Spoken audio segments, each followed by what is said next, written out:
करते हैं। नमस्कार, गुड इवनिंग, सत श्री अकाल, आदाब to everybody who has joined and to people who will join us later. जो लोग ये रिकॉर्डिंग देखेंगे उन सबको भी मेरी तरफ से अस्सलाम वालेकुम। अब ऐसा है कि आज मुद्दा मैंने बड़ा सिलेक्टिव रखा है, जहां इस समय पता नहीं क्या क्या डिस्कशंस हो रहे हैं। आनंद जी नमस्कार। जो दुनिया भर में डिस्कशन हो रहे हैं उससे थोड़ा सा मैं हल्का सा हट के उस पुराने मुद्दे पे जाना चाहता हूं, जो पिछले 6 महीने में ऐसा रगड़ा गया है। इस कदर जनवरी से लेकर के हमने देखा कि जिस तरीके से मुसलमानों को, गरीबों को और खास करके निचले तबके के लोगों को जैसे कि दलितों को जिस तरीके से भारत की सरकार ने, खास करके मोदी मय होकर के भारत सरकार ने और राज्य सरकारों ने जिस तरीके से धोखा दिया, आज उस धोखे की हम बात करेंगे।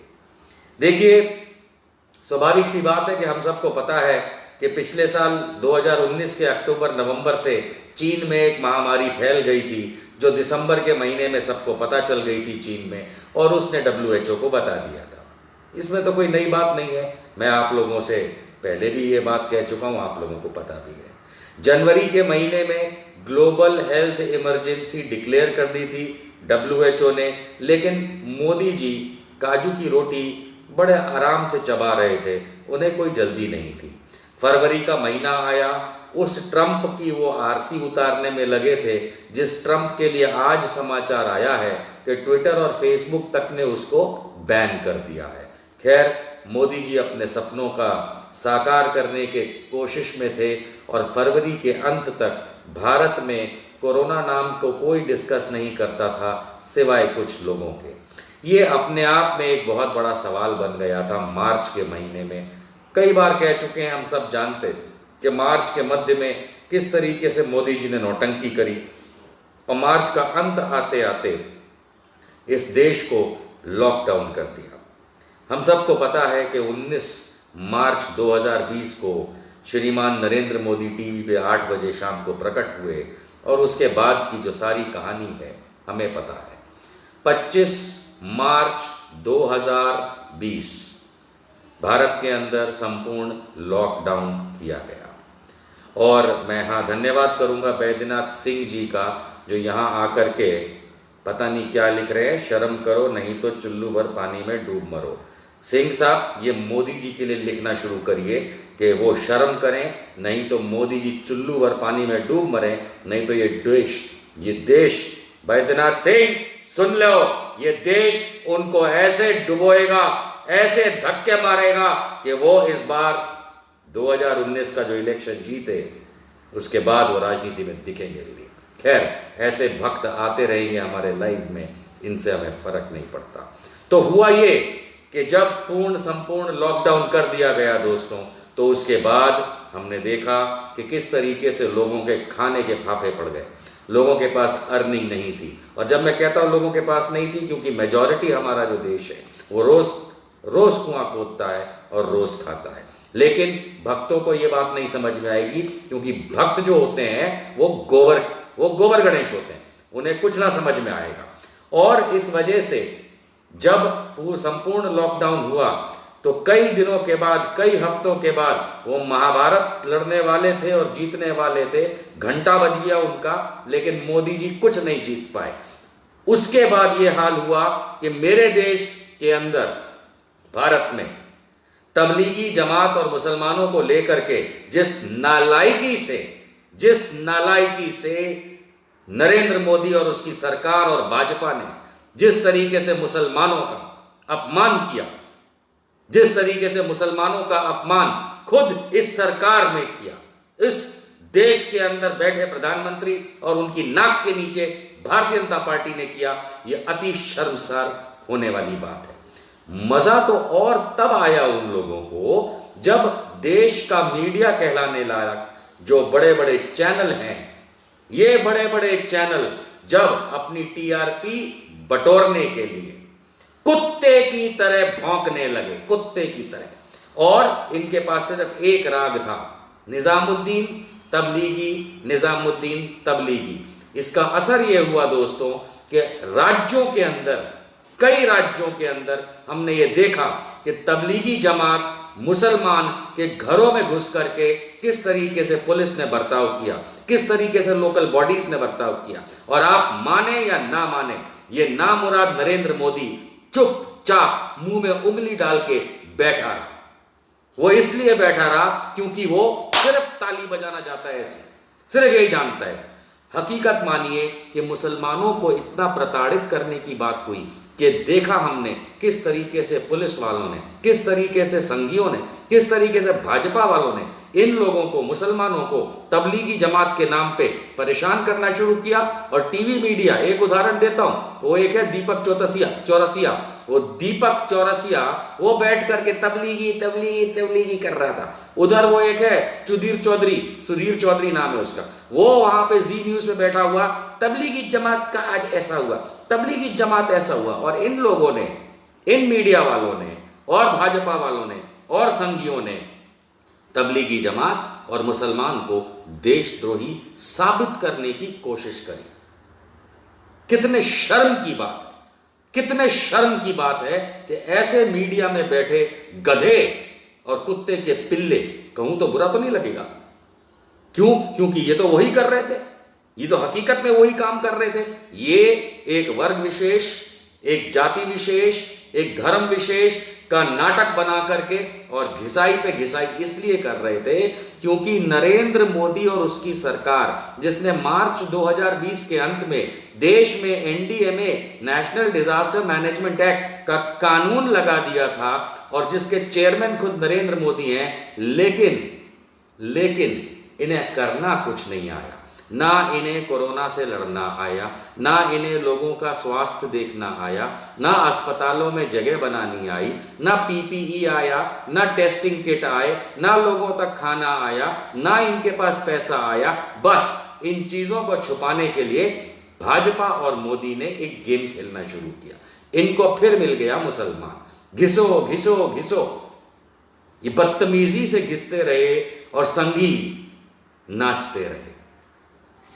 अंततः हुआ ये कि तबलीगी जमात और मुसलमान तो रह गया साइड में, और आप देखिए कि इस देश के अंदर 550 मरीजों, कोरोना मरीज होने पे जब लॉकडाउन लगाया संपूर्ण, उसके बाद नंबर ऐसे बढ़े, इतना तेज बढ़े जैसे नरेंद्र मोदी के सर पे बाल उगते। कभी देखा एक टकला गंजा नरेंद्र मोदी 2012 वाला, आज की तारीख में पूरे बाल ऐसे हीरो की तरह बना के घूमता है। तो जैसे उसके सर पे बाल उग रहे थे, वैसे इस देश के अंदर कोरोना मरीज की संख्या बढ़ रही थी उस रफ्तार से। हुआ ये कि उसके बाद संघ के कार्यालयों में, संघ के ऑफिसों में कोरोना मरीज निकलने लगे। तब ये मीडिया के मुंह में उंगली आ गई, तब वो छक्कों की तरह ताली बजा रहे थे मीडिया वाले और मोदी जी के जितने चेले चपाटे। क्यों? क्योंकि अब संघियों के दफ्तर में, संघियों के कार्यालय में, संघ के कार्यालय के अंदर कोरोना मरीज निकलने लगे। मुसलमान तो रह गए कम और इतने सारे हिंदू। अब चलिए वही बात कर लेते हैं ना जो इन्हें पसंद आती और ये करते हैं, हिंदू ही हिंदू कोरोना मरीज हो गया। और आप देखिए किस रफ्तार से हुआ। तो देशद्रोही तो ये संघी हुए, देशद्रोही तो मोदी हुआ, देशद्रोही तो अमित शाह हुआ जो घर के अंदर घुसा रहा और पूरे कोरोना काल में बाहर नहीं निकला। देशद्रोही तो ये मिनिस्टर हुए सारे के सारे बीजेपी वाले, और देशद्रोही हुआ नरेंद्र मोदी जो एनडीएमए का चेयरमैन होने के नाते भी उसने इस देश के लिए कुछ नहीं किया। फिर उसकी सरकार रुक गई। क्यों? क्योंकि टैक्स नहीं मिल रहा, पैसे खत्म। तो दुनिया भर से हम कोरोना से लड़ेंगे, बिलियंस ऑफ डॉलर्स लिया और खुद चाऊ कर गया। फिर कुछ नहीं मिला। भाइयों बहनों, उल्लू के पट्ठों वो जिन्होंने ये दान किया, उल्लू पट्ठों मुझे पैसा दो पीएम केयर नाम की ट्रस्ट में, जो उसकी प्राइवेट संस्था है। और लोगों ने बेवकूफों की तरह दिया, वो भी खत्म हो गया। ये अच्छा, और मीडिया, भारत का मीडिया जिसको आप गोदी मीडिया कहते हैं, वो गोदी मीडिया ये सब में कोई चिंता में नहीं, वो अपना लगा पड़ा रहा, मुसलमान देशद्रोही है। अबे संघी देशद्रोही निकला, उसकी जबान क्यों नहीं निकलती तुम्हारी? क्यों नहीं निकलती? मीडिया की जुबान वहां क्यों बंद हो जाती है जब संघ के कार्यालय के अंदर संघी लोग, देशद्रोही, देश तोड़ने वाले नालायक संघी कोरोना पॉजिटिव निकलते हैं, तब मुंह नहीं खुलता। वो जी न्यूज के ऑफिस में जाने कितने कोरोना पॉजिटिव निकले, तो वो मरकजी, वो देशद्रोही नहीं हुआ, उसको जाकर के पुलिस ने उठा के चांटे मार करके सुधीर चौधरी को जेल में नहीं डाला। और वो कौवा जो है दीपक चौरसिया, वो चाव चाव कर रहा था, उसको तो उल्टा बिठा करके ऐसा डंडा पेलना चाहिए था पुलिस को, लेकिन वो नहीं करेंगे ना, क्योंकि पुलिस को भी मोदी और योगी और इन लोगों की लाइन पकड़नी है। उधर वो शिवराज सिंह चौहान नाम का एक प्राणी है मध्य प्रदेश में, वो कांग्रेस की सरकार उसने गिरा दी, चलो ठीक है। कोरोना काल के अंदर वो भाई साहब को अपना क्या करना था, अपनी शपथ विधि करनी थी, 300 लोगों से गले मिलना था, हैं? आई मीन ये क्या इनका बेवकूफानापन है, ये क्या बेवकूफानापन है? तुम्हारे लिए कोरोना नहीं है, दूसरों के लिए कोरोना है, और मुसलमान को घिसते रहोगे। अबे साले संघियों, 2 कौड़ी के औकात वालों, तुम तो हिंदू कहलाने के लायक नहीं हो, इतने बड़े नालायक और गधे हो। असली देशद्रोही तो तुम हो, असली देशद्रोही तो नरेंद्र मोदी है, जो इस पूरे समय के अंदर जो इसने कोरोना काल बना दिया, उसके अंदर कभी भी इसने खड़े होकर यह नहीं कहा कि मेरे देशवासी कोरोना पीड़ित हो रहे हैं।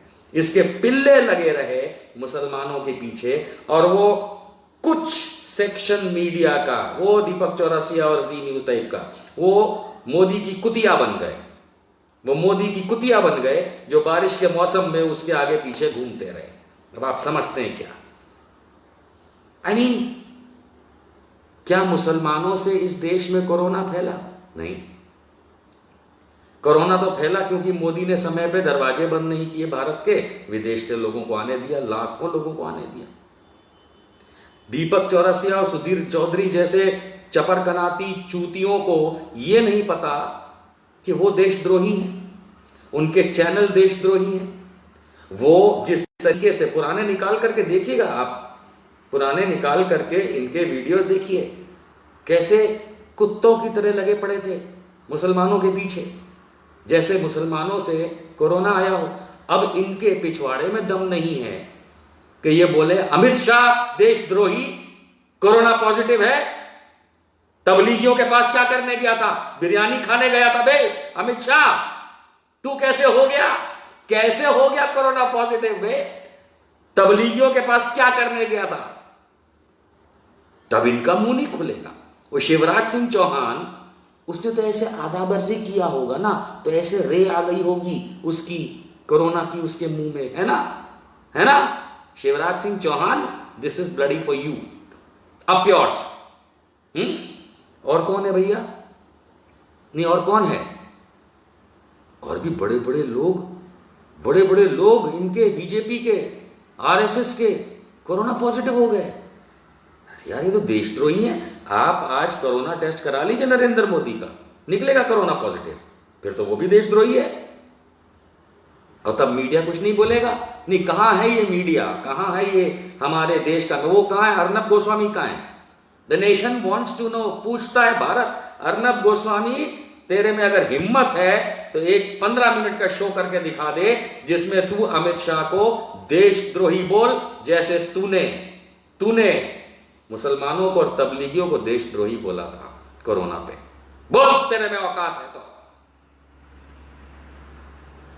मोदी के साथ ऐसी वाली ताली बजाने वालों, तुम्हारे में कोई औकात नहीं है।